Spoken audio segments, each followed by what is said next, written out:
As most of you listening to this recording will already know, things are not good in Kenya. In fact, that is a gross understatement. Things are very bad in Kenya. We're on the brink. Okay? There's so much happening politically, so many things happening that have a great impact on what is going to happen in the country in the next few days, that it's even confusing for an analyst like me. Yeah? But let's start at the beginning. Let's start with the key issue which must happen to bring normalcy back into our lives. Yeah?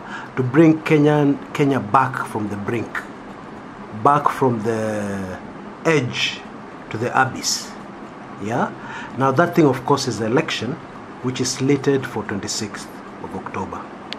You know, one of the very disturbing things that's happening in our country at the moment is that Kenyans are being taken for fools, idiots, okay, by the powers that be. Yeah? Let's start with that election date. And on your screens right now, you will see a tweet by the head of the digital communications in State House, yeah, former blogger. And this is a prediction that he made before the Supreme Court ruling, okay? You can see it very clearly on your screens. He predicted that the elections would be on the 26th of October. Wow. And that's not all. 26th October is actually the birthday of President Uhuru Kenyatta. Now, I don't have an issue with 26th being the election day, but I have an issue with people making careless remarks. We're in a position of power, okay? Even if it is indeed true it's Jubilee who decides when the election date is going to be, don't rub it on the face of the people. That tweet, according to me, was completely unnecessary, yeah? Because it just opens up a Pandora's box, yeah? It opens up all kinds of allegations that could be thrown against this director of communications and against the Jubilee government over a very sensitive issue. You see, the opposition have been complaining that IEBC is actually a department of government. They've been complaining for a long time that the IEBC is actually not the Independent Electoral and Boundaries Commission. It is the Jubilee Boundaries and Elections Commission. Yeah, they've been complaining that for a long time. And now you just add fuel to the fire. You just hand them evidence to support what they've been saying all along. Okay? Now, okay, I get it. Jubilee don't care. They're in power, they don't care. Mutadu, yeah, the rest of the people don't care. The opposition is just an annoyance, yes. The opposition is there to be seen and not heard, yes. They have no relevance, yes. We have even been told, who is Raila Odinga for the President of the Republic of Kenya to have a meeting with him? Meaning, the President of the Republic of Kenya is so high up there, so high in the sky, that he cannot come down to have a meeting with a Mayor Raila Odinga. Yeah, we have been told that in uncertain times, several times. Okay? That is fine. But in my view, this is the wrong way to play politics. Okay? It's okay for you to have pride. It's okay for you to say the President of the Republic of Kenya just is not just an ordinary person. Okay? Although I also find that strange because that same President of the Republic of Kenya, I believe, has brought his office into disrepute. How has he done this? By hurling insults at the persons of the judges of the Supreme Court of Kenya, calling them wakora, calling them all kinds of names, calling the opposition leader mganga, yeah, which means witch doctor, yeah, all kinds of things. You see, for you to carry authority and respect, you need to also have respect for other people. This is basic human psychology. Okay? Now, when you start, really, I can give a very simple example. Yeah?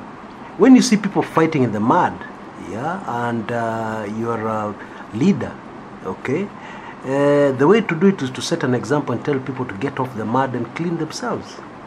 But if you're a leader and you dive into the mud as well, what do you expect? Yeah, those in the mud will take you to be on the same level as they are. Whatever you say afterwards, yeah? Because really actions are what speak louder than words. I don't know what's going on in Kenya. Really, I don't know. And this is not a matter of being partisan. This is just a matter of common sense. Human psychology and common sense. You don't even need human psychology. Yeah? Just common sense things. Let me give you another example. Let's say you're a parent and all the time you're insulting your wife, yeah, in front of the children.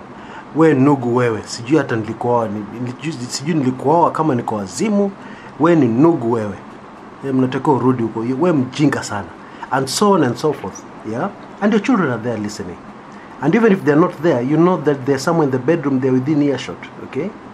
Now, would you be surprised if you had your children hurling those insults to the neighbor? Would you? Would you be surprised if one day one of those children, yeah, you're trying to discipline them, they start insulting you? Would you be surprised? You have no right to be surprised. Because if you deal with insults, well, what do you expect?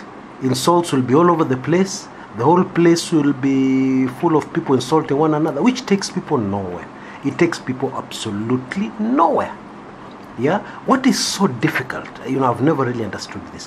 What is so difficult with the players involved, yeah, in this crisis that is in Kenya? Sitting down on a round table and negotiating and discussing between themselves. And if the president is too high up to sit in a round table with others, why doesn't he send representatives? And then the opposition also send their representatives.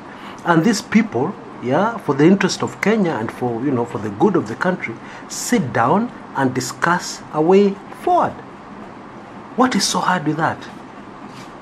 Oh boy. Instead, what we're getting is grandstanding. One side saying this, one side saying that, the next thing. People getting arrested for abusing others, abusive remarks being thrown back and forth, threats. Oh boy. Anyway, back to what we started with. Can elections actually take place on the 26th? Yes, because this is absolutely important for the country. Okay, it's absolutely important. Now, I see I've run out of my time. We'll deal with this in the next part of this recording. Just look out for the link on the top left-hand corner of your screen. Click on it and you'll be on to part 2, where we discuss whether really this election is going to take place. And if it won't, what we should expect. This is Kumekucha. See you there in a bit.